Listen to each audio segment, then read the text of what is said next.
Ciao a tutti, questi dischi qua sono appartenuti, questi 45 CD che ho nelle mani, a Ricchin, quel vecchio canterino che è possibile sentirlo dentro al channel neutrali e riprego giù, e suo nipote Federico Consonno li ha prestati al canale per poterli condividere.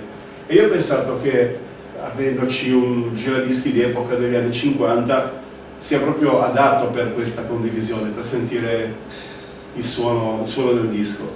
E anzi, vorrei fare un invito a degli appassionati di Tralalero che, anche se loro hanno a casa delle chicche come queste qua che ho nelle mani, ad esempio qui c'è la Campo Ligure, c'è la Squadra del Borghetto, c'è la Nuova Portuale,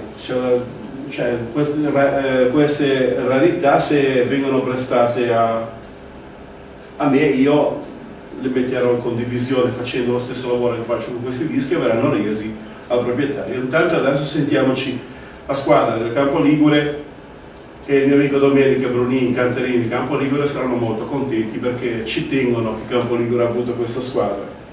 Quello che resta di questa squadra è questo disco, a questo ricordo. Adesso sentiremo Le donne spagnole della Campo Ligure.